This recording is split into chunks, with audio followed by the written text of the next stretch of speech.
Brett, how important were JJ and Ersan in that turnaround late in the third and in the fourth as well? I mean, they were huge. The three-point shot that Ersan hit at the end of the period, and Ersan keeping balls alive, you know, the offensive rebounding part of the game was significant.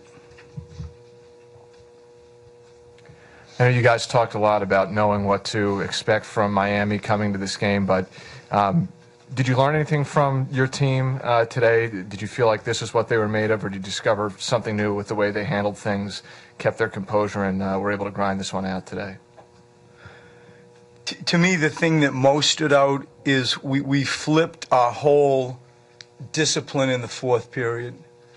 We guarded, we stayed way more with our rules and our game plan than we did in the first three periods. The fact that you can actually win a playoff game with this volume of turnovers is mind-boggling. And, you know, we settled down in the fourth period and had only three. And the execution that the team showed when it mattered with, you know, some small pick-and-roll stuff offensively won us the game. Joel Embiid's presence at the rim in the fourth period won us the game. And, you know, the fourth period, you asked the question, like, what do you learn? The first three periods, I mean, I was shocked to look up at the scoreboard and not feel like you're just down 15, 14, 18, given the way the game went. And the fourth period execution and determination is what most stands out in regards to what did I learn.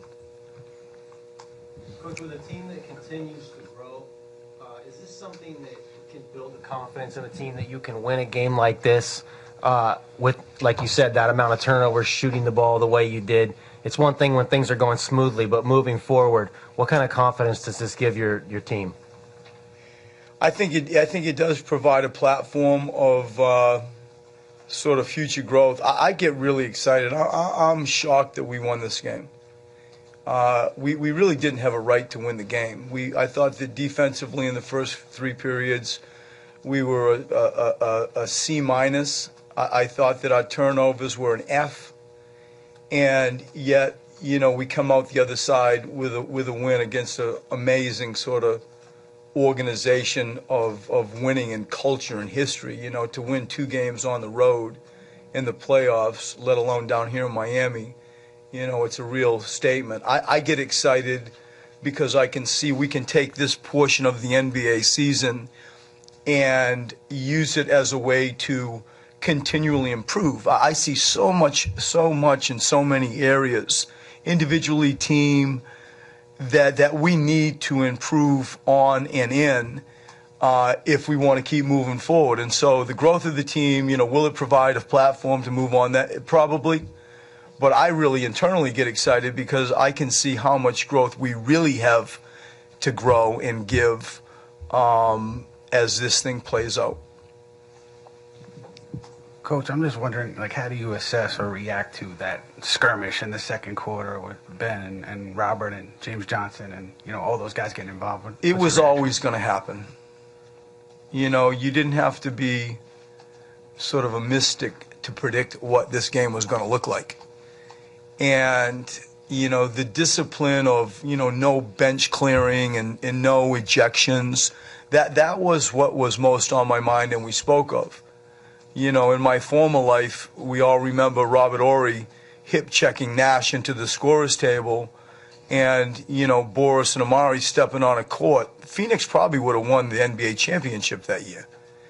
And, you know, the discipline of how do you react to what was always going to be a physical game and stay at some level composed was important to us. And I thought we were okay. We can get better. But it was always going to be a part of this game's landscape. I know you talked to us about that before practice yesterday. Did you also talk to your group about, hey, you know, stay composed if X, Y, Z happens? Always. You know, we're always talking about it. I'm always talking to my assistant coaches about policing the bench.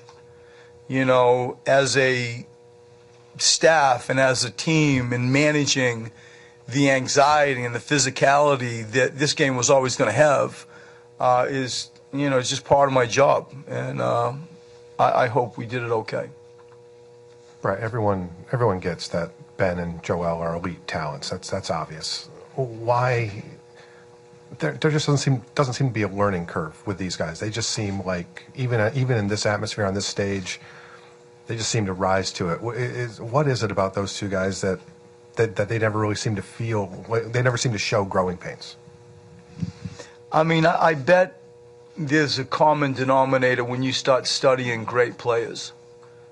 Like I think that those two players, and I do not use that word lightly, I think that those two players have the chance to be great, and they are ours. To look at those two guys, and Joel has got no right to be doing some of the things that he's doing. Like tonight, I thought he'd come back to earth a little bit offensively. Like he did struggle offensively, but he was massive defensively. I think Ben's composure down the stretch, and I didn't take him out.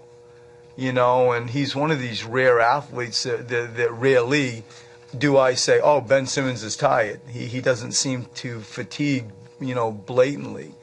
I'm told he's the first rookie since Irvin Magic Johnson to post a playoff triple-double. And I think that there's greatness in both of those two players. And they're fantastic teammates. They coexist well. The whole territorial side of NBA basketball and, how you deal with fame and notoriety, that in itself is an evolution and part of what I really pay attention to coaching. How do you grow those two guys together? And they need each other. They need each other, and they understand that. And I think that those two guys were exceptional tonight, mentally, physically, and certainly, drove the win home. Coach, even in Game 2, which the Heat won, you guys have closed these past 3 games strong with really game-changing runs. Can you explain what's been the reason for that? Why you guys have been the team that's been able to be the strong finishers? I think it's something that's been trending. Over we won 17 games in a row, and the Miami Heat came into our building and beat us, and they did it in a way that we hadn't experienced, for probably a month and a half. And I feel that we have been trending in a way that the fourth period execution, the fourth period mentality, defensively driven, has been our sort of identity. And then you go to the other side and you say, well, we did a pretty good job of not turning the ball over. 3 turnovers by our standards is an A+. And I thought that we executed some of our play calls down the stretch well. Putting JJ and Ben in some pick and rolls, and we had a few key baskets late, executing our sort of half-court world. And I don't know, it's just the combination of both sides of the ball and the way things have been trending, say, in the past month and a half, gives me tremendous confidence that that's what we're emerging to be. I don't think that this was an outlier. You were saying you didn't expect to win this game. It didn't seem like it was going to happen, and also that they had that volume of turnovers. We haven't seen you guys have a game like that in a while. What do you attribute that to? The first 3 quarters, the kind of scattered nature of it. I mean, we all go back and I assume you do too. You watch the Washington-Toronto game, and then you see the Boston-Milwaukee game. And if any of us were to walk out of our living room or here and say, oh, that's amazing, I never expected that. That's not how I see it. Like, that's the fight NBA athletes and players give, especially at home. And so coming into this game this afternoon, you're going to get the Miami Heat's best. It's a culture of winning. They've won championships. Spo's a hell of a coach. You knew they were going to be all wound up. Like I said before, you didn't have to be a mystic to guess what this was going to look like. And they jumped us, and we didn't handle it well. And we had multiple turnovers. I thought in Game 3, like we responded to the physicality with only 12, and we did some things fundamentally, more correct. There were several times in tonight's game that they got the better of us, and this environment got the better of us a little bit. We didn't manage it or handle it that well. And to one of the journalists' points a moment ago, it's where I get excited. I feel like we have so much more to grow and give. And when you look at sort of like the heart of the team, the passion of the team, they really enjoy each other's company, and they fight for each other. They really fight for each other. And that's shown in the fourth period. And so what was different, with the turnovers was that, like, they're playing for their lives. And, there's nothing easy with this Miami Heat team. I got a tremendous amount of respect for their coach and for their organization and how they've played. It seems like you guys made Miami's desperation the theme for this game, but now going back home up 3-1, is there a message that you leave your team with, or a mindset going to a situation like that? We all sort of concoct a story for each of these games. And I don't see it like that. I may have 15 years ago, but I think each story, each game is very clear. Like, you're going to go try to win the game, and you can guess all the peripheral things that are going to influence the game. The respect that we have, the appropriate fear that we have. We're going into Philadelphia looking forward to playing in front of amazing home court, and I think a tremendous home court advantage. Just trying to just do our job. It's either that boring or that simple. Write it, say it, however you want to do it. That's how I see it.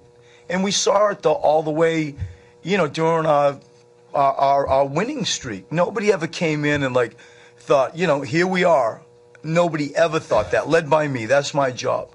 And so we're going to come in. We're going to bunker down. We want to get better. There are several areas that we can get better at, and we will show those and talk about those freely. And we will be going back to Philadelphia with that in mind. We want to get better, and we sure hope that equals a win.